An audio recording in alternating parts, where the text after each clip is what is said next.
যেই নবীর উম্মত আমি, ওই নবীর হকগুলা কি আর ওই হকগুলা কিভাবে আদায় করে বলেন, জানার দরকার আছে না নাই? আমরা জানি হক কয় প্রকার। একটা হচ্ছে হাক্কুল্লাহ, একটা হচ্ছে কার? আল্লাহর হক। আরেকটা হচ্ছে হাক্কুল ইবাদ, বান্দার হক। আল্লাহর হকটা কি? আমরা জানি ইবাদত আল্লাহর। জোরে বলেন, ইবাদত কার? তাহলে জোরে বলতে হবে, ইবাদত কার? নামাজ কার? সিজদা কার? রুকু কার? দোয়া কার? তাসবিহ কার? সবকিছু কার? ইন্না সালাতি ওয়া নুসুকি ওয়া মাহইয়ায়া ওয়া মামাতি লিল্লাহি রাব্বিল আলামিন।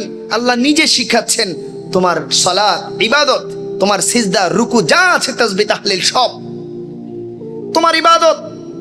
তোমার প্ল্যান, পরিকল্পনা, ক্রিয়েটিভিটি, তোমার জীবন, তোমার মৃত্যু, এই সব কিছু লিল্লাহি রাব্বিল আলামিন। যখন বলবা সবকিছু আল্লাহর জন্য, আল্লাহর হক আদায় হয়ে যাবে। জোরে বলতে হবে সুবহানাল্লাহ। এরপরে আসে বান্দার হক, হাক্কুল ইবাদ।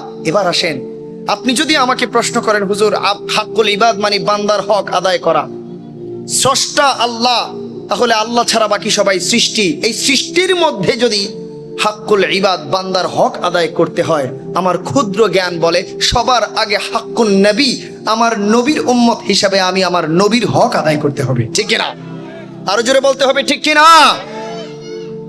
যদি নবীর হক আদায় করতে হয়, চারটা ধাপ রয়েছে, চারটা ক্যাটাগরি রয়েছে। এই চারটা ক্রাইটেরিয়াতে আল্লাহর নবীর উম্মতেরা নবীর হক আদায় করতে পারে। সুবহানাল্লাহ বলেন। একটু জবাব দেন, কয়টা ক্রাইটেরিয়া? আমি কিন্তু আমার আলোচনায় যাই নাই, নবীর হকটা একটু আলোচনা করে আমি আমার আলোচনায় চলে যাব ইনশাআল্লাহ। বলেন ইনশাআল্লাহ। নবীর হক কয়টা ক্রাইটেরিয়াতে আদায় করতে হবে? চারটা। এক নম্বর হচ্ছে ঈমান। আওয়াজ তুলে বলেন, এক নম্বর কি? নবীর প্রতি যখন ঈমান আনবেন, এইটা আবার কেমন হক? প্রশ্ন আছে না নাই? মনে রাখবেন, পৃথিবীর মধ্যে আল্লাহর উপর ঈমান নিয়ে কোনো কথা নাই, সমস্ত কথা হয় নবীর উপর ঈমান নিয়ে। বুখারী এবং মুসলিমের একটা হাদিস রয়েছে, যে হাদিসের মধ্যে আমার নবী বলছেন, লা ইউমিনু আহাদুকুম হাত্তা আকুনা আহাব্বা ইলাইহি মিন ওয়ালিদিহি ওয়া ওয়ালাদিহি ওয়ান নাসি আজমাইন। সবাই বলেন সুবহানাল্লাহ।